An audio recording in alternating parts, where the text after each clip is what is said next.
Labas vakaras, draugai. Pirmadienis ir mes skaitome į tėvų taką. Nuo šiandien mes skaitysime į tėvų taką valandą vėliau negu įprastai. 8 valandą. Mes čia Lokoje, aš planuoju turėti truputį ilgesnės meditacijas pirmadieniais ir ketvirtadieniais, apie ką dar paskelbsiu. O skaitimai mūsų nuo šiol bus 8 valandą. Ir šiandien mes turim tikrai įdomią gilę sutą. Pažiūrėsime, kaip jums jinai pasirodys. Jinai yra apie jausmus, apie jausmo toną. Dvi iš eilės sutos tą pačią temą. Ir skaitau antrą, nes jinai yra kaip pratasa pirmosios. Išplėsta pratasa.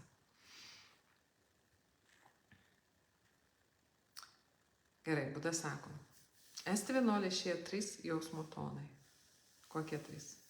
Yra malonus jausmo tonas, nemalonus jausmo tonas, nemalonus, nei malonus jausmo tonas. Suprask, neutralus.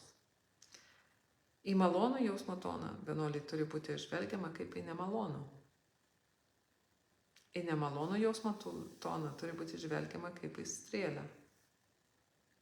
Į nei nemalonų, nei malonų jausmo toną turi būti žvelgiama kaip į nepastovų.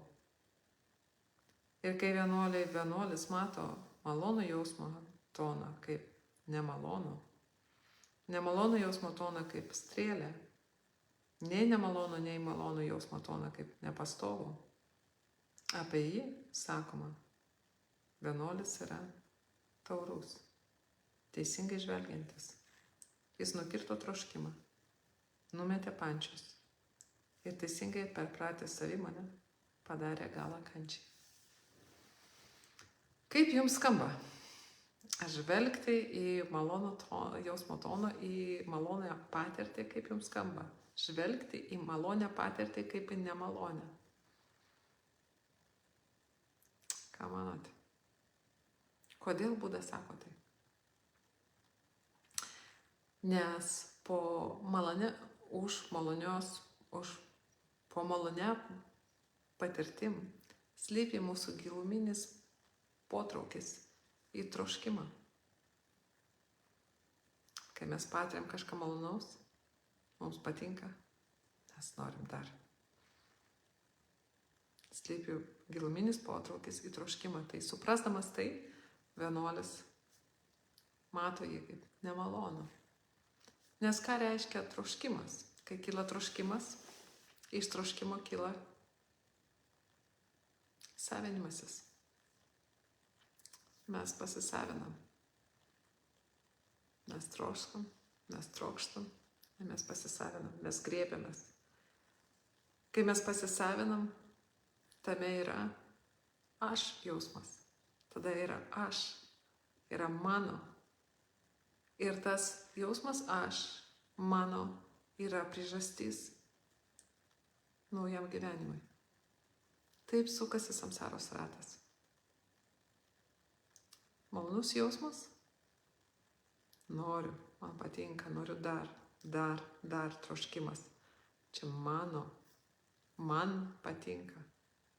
Aš patiriu malonų jausmą. Pasisavinimasis. Mes pasisavinam.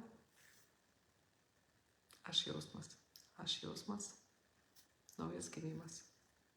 O kiekvienas gimimas, kaip žinia, nešas visas tas pasekmes. Visas įvairias pasekmes. Ir tarp tų pasekmių yra ir senėjimas, ir mirtis. Neišvengiamai. Bet kas gimsta, galiausiai miršta. Tai yra dukos priežastis. Tai vienuolis, žinodamas tai, matydamas tai, mato, žvelgia į malonų jausmo toną, į malonę patirtį kaip į nemalonę. Kai nemaloniai, kai jis patiria kažką nemalonaus, jis mato tai kaip strėlę. Nemaloni patirtis yra tiesiog strėlė. Tai nėra man nemalonu, tai nėra man nepatinka, tai nėra aš nenoriu. Tai yra tiesiog strėlė. Taip, nes kūniškas skausmas mes patiriam. Kai mes turim kūną, neišvengiamai. Kūnas jau yra tokia jautrumo vieta. Tas jautrumas savaime, reiškia, kad mes patiriam ir tai, kas malonu, ir tai, kas skausminga. Neišvengiama. Tai kai patirimas skausmas, mes galim tai tiesiog žinoti, kas skausmingas pojūtis, skausmingas kūniškas pojūtis. Ir visai nebūtina prie to prijungti protinio skausmingo pojūčio. Visai, kai mes grėbėmės to, kai mes savinamės tai, mes pradedam bjaurėtis to. Tas bjaurėjimasis tai yra padaugintas skausmas. Mes dauginam skausmą, kai mes bjaurimės. Tai vienuolis taip nedaro. Jis tiesiog mato, štai strėlė.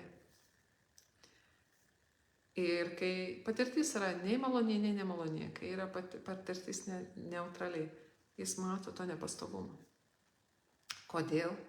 Todėl, kad ta neutrali patirtis, po ją slypi mūsų polinkis į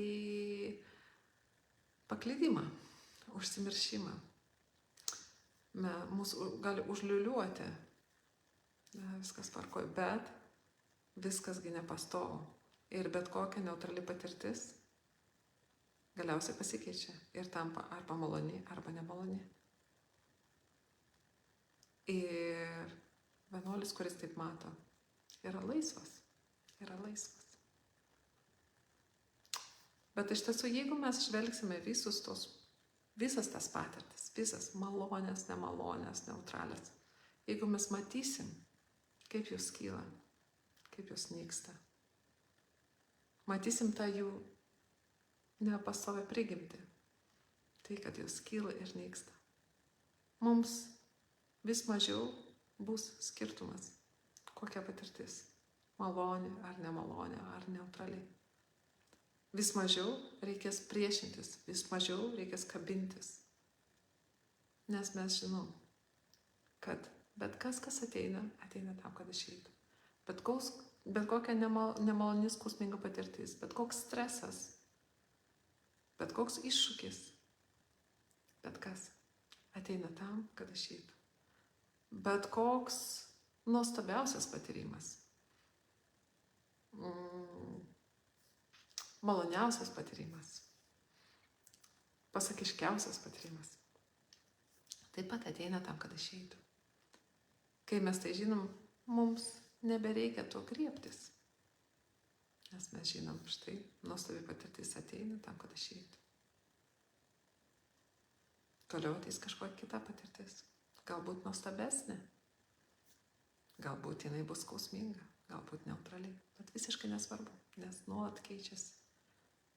Ir tas skirtumas, kai mes taip žvelgiam, kai mes taip matom, tas skirtumas, jis tirpsta ir lieka išgryninta, nuostabiai, išgryninta lygiažiūra, kai mes galim būti su viskuo, galim būti, išlikti, laisvi, nepajudinti, ramus, taikus,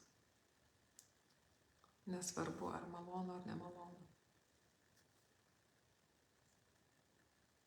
Bet jeigu mes taip, kol mes taip nematom, kaip mes turim išmintį, pakankamai išminties, kaip mes matom, kaip veikia tas mechanizmas, kaip mes įsikabinam ir identifikuojam kažką malonu. Čia tai faina, čia patinka, man patinka. Kad tai iškart suka samsaros ratą. Iškart tai skatina po to glūdi troškimas. Troškimas, savinimasis, tapsmas, gimimas. Sukasi samsara. Tai va, iš vienos pusės, kai mes iš pradžių girdim tą, kad kad vienuolis mato tai, kaip malonu, kaip nemalonu, tai kaip čia taip, tai ką jau gyvenime negalima ir malonų patirti. Esmė nėra tame. malonu ar nemalonu mes patiriam. Bet koks yra mūsų santykis su tuo? Ar mes leidžiam viskam praeiti? Ar mes bandom kažką sustabdyti? Ar stumti? Tai tai tokia šiandien gera suta, geras pamokymas. Stebėkite savo patirtis, žiūrėkite, kaip jos keičiasi ir žiūrėkite, ar užsilieka kokia patirtis. Visus praeina. Ir leiskite savo patirti to neprisirišimo, nesikišimo, nesisavinimo laisvę. To jums ir linkiu ir mes pratęsime su jumis skaitimus už savaitės, 8 val. Naujų laikų. Geros savaitės.